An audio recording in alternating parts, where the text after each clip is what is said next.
Yeah. Okay. Yeah, he did go, because he was in AP History something, or AP, Just get a AP marker. something. We're rolling. Okay, Jesse, thank you so much for doing our project, and you can just talk to me, don't look there. Are we live now? We are live now? Oh, okay, So sure. you're gonna talk to me, we're gonna pretend he's not over there, I'll start Oh, over. okay, all right, sure. So thank you so much, Jesse, for coming to participate in our project. Would you tell us a little bit about how you first came to Avon when you were probably a kid, right? Yeah, I bet she's a little kid. Well, I guess it starts with my dad. My dad's father was a physician in World War I and passed away eventually. And so my father would come down and spend spend Elizabeth summers in Elizabeth. But then he had an aunt with a boarding house on Woodland Avenue. So he got to stay in the third floor, no air conditioning back then, Yeah, in the 20s, right? Right. But he got to be there and got to be friends with Jim Kirk. Got to be friends with him, and he used to tell stories about all of them sneaking over to the front porch of the Columns, which was owned by a family. Yes, the Harveys probably at that time. And then all the kids would sit in the front porch, and they would all give them a tiny drop of whiskey and a whole bunch of ginger ale, and they'd all sit in the front porch looking at the ocean, So thinking funny. they were the hottest stuff, right? Right, yeah. At such young kids. So that, when he had a good year, when he could, then we would start coming to Avon. In the summer, we would stay in the Avon Inn. I think some of the Avon Inn waitresses ended up as babysitters for us, Okay. My parents would dance at the downstairs. Oh, sure. I swam in the Avon Inn pool, and then things would get a little bit better. He would get a house maybe for a half year. I think we stayed in a DeSarno house on Lincoln and 2nd. Okay. It was a two-family house, so we stayed there, and there's some pictures of me. This is my earliest memories, as you said, Yes. at 4 in front of that. Okay. And one of my grandmothers and staying there, so we had a good summer that would happen. And then when I was 8, eventually I went to Mr. Snyder, who used to be on the corner of, Schneider's Real Estate? Yeah, Snyder on Real Estate, yeah, Washington. Sylvania or Washington? Washington and Maine? and or- Fifth. Oh, right and across Fifth, yes, the you're right, corner. I think so, right. So we would come down and look at all these different houses. He kept thinking he was going to do it. So when I was 8, he bought the house I'm in. It was just a summer house, But we had great times, and we were so happy. The Kirks actually had moved there because they were close enough to live. He was working up in Middletown, so it was not a stretch. But so my father was, happy they were there. So in the summer, all these years, we would hang out with the Kirks, now with Jim, the father's kids. Right. Jim and David and my brother Paul and I, and our parents were always together all the time, and I remember sitting on my front porch with them. So my father's dream was to get this house in Avon, right, which he eventually did back when I was 8, some long time ago. And then he'd always dreamed that we could live there or could raise it, but we couldn't, because his work was too far away. But I see. yeah, it was like an hour and a half Yeah, up that's a big to commute. Rockland County. Oh, He said that's if I could far. only drive it, these days people do these They things do that now, you're without right. thinking twice, No, right? So he did. He just, that was his dream, whatever. And then so I spent all my summers there, and a little bit in another one he got. But I spent our summers there. And so when I got out of college, I was like, where am I going to go? Am I going to there, New York, or I'm going to go where I spent all my summers in Avon and then lifeguarded here? And so a little bit of my graduate school, a little bit of California and stuff, and I came back. I moved into that house with a kerosene heater Oh, gosh. upstairs and downstairs with the 2 kids and with a 1-floor furnace. And so I camped out there, but in the end, we put Bill Salmons put heat in it. I remember him, right? yes, yeah. And Gooper Yeah. was his Gooper was his workers, assistant, yeah. And then and so I got to, in the end, live his dream, because then our girls went to school locally, went to St. Catherine's, and they were in town, and they were raised completely. In town, So I fulfilled his Yeah, you did. his dream like that. It was a great thing, And I know you're a history professor, Right. so this movie's right up your alley. But and then I know in the summer, because you did teach class, but you also had a summer job at the Columns. Right, yeah. So I was there. I was reflecting on that because I bartended for a very long time, and the last 17 years of it, I've been at the Columns, and one of the things about being there is I had memories of the Columns, and I knew it had been this old, the Berwick Inn. Berwick. The Berwick Inn, Lodge. right, Yeah, Berwick Lodge, and flip back and forth to Right, lodges and mansions. And mansions. So Right. the Berwick was the lodge, and then they closed, and these people from St. Louis called the Lewites, they bought it. And then the Lewites sold it to the Harveys. The Harveys also owned the Buckingham. But they didn't run the columns as the columns.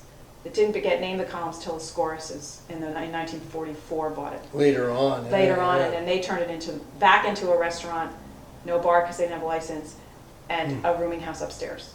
They did rent rooms, and then they owned it till Scrimmer bought it, and then they finally got the Avon Inn license.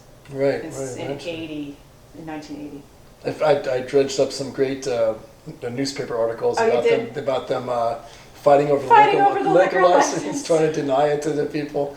The columns in some kind of a close vote or something. Yes, I gave that to Michael. Oh, you did give it to Michael. I said, I haven't talked about it. I said, you probably appreciate the humor of this scenario, or maybe not, So the display downstairs is on the columns now. Oh, good, In okay. the two little cases that we have here. I have to check it, You have to check it out. Such a beautiful, beautiful place, and then Mike has preserved it. Even the Scribners kept it intact, you know what I mean? They did. And kept things going. I think I was saying, now I'm back into it, I'm reflecting on going there and now working there and looking on the front porch and sort of seeing my dad. Imagine he sat there, how would he have known that in the end I would live here and raise his grandkids here. And then And work I there. know that I'd be far from getting a drop of whiskey and a big thing of ginger. I'd be making giant drinks. Giant drinks for the big long line of kids. Yeah, with a big one. So I don't think I ever envisioned that, but it's, it's serendipitous. It's how things kind of go. And it's a beautiful, beautiful place. It's very majestic. It has and people go there, say it has a kind of like an aura of its own, a life of its I own. think it does. Even some of the young kids who are there, they'll stop and they'll say like, this place is just beautiful. And they'll just take time to look around. So it has so between the columns in Little Magic and the boarding house on Woodland and my place on Sylvania Avenue, a lot of things came around, and I think it's all Avon. I think Avon is just a magical place. We used to talk about like that back in the day, and couldn't wait to get here anytime we could get here. Mm-hmm. So I guess I'm living his dream. You're living your dad's dream. Mm-hmm. Do you remember? I remember when I moved here. I was also 8 the year we moved here from Glen Ridge, New Jersey, and the columns was boarded up. Do you remember that? When it was all boarded up for a time. Because we used to. I remember my grandmother would park in the parking lot to go to the beach because she liked to go swimming about 4 o'clock. So she'd help my mother get dinner ready, drive us to the beach for a quick swim, an ice cream cone before dinner. So my grandmother, and then she would always park in the columns parking lot and I remember that whole side facing the pool for a long was all boarded up until Scrimmer opened it and fixed it up again. Yeah. So I'm glad he did. Yeah, I'm glad it got new life. Got new life again, and still it's the between that and St. John's. It's the only hotel left. Right. Or only big place. Hotel. Yeah. It was actually the first one. It was 1 year before the Avon Inn. Oh, was it? Well, yeah, it was 1 year before the Avon Inn. Avon Inn was being built, but it didn't open until the season until 1884. Mm-hmm. Columns was already open, but it wasn't called that. Right. Because the Scoris' grandmother, she named it the Columns. Obviously, because of the columns. Because of all the columns around them. She counted them. I think there were 73. So she upstairs, downstairs, and then that back, because Mr. Scoris is the one who closed in that porch. Yeah, I think, where the dance floor is now. I think I remember a time when So that went all the way around. So she counted he said I called him and she counted all the columns and there were 73. So she told them her 3 sons were the people who bought it. You should name it the Columns. And that's what he did. Mm-hmm. So I'm going to give you this postcard of the Columns. Oh, thank you. Just to hold. And if you were going to write a postcard home after you'd been here for the summer or you were just here for the first time, what would you write? About Avon. About Avon, yes. About Avon in general. Yeah, I would say the warmest place I can imagine. The beautiful wide streets, great for riding bikes up and down, and I would say it magically slows down life. Everything comes down slower. Everything comes down to an Avon pace. I suppose I can say that. I guess you could call it that. Yeah, that's a good one. An Avon pace, and then I can say that I've been around the world and beaches all over the place, and I still think I would be able to write my postcard that these are still some of the most beautiful beaches there are. That's what I write my postcard, and I would say, gotta come. You gotta come visit us. And my mom, when we moved here, my mom said she felt like she moved back to the 50s. And it was 1973.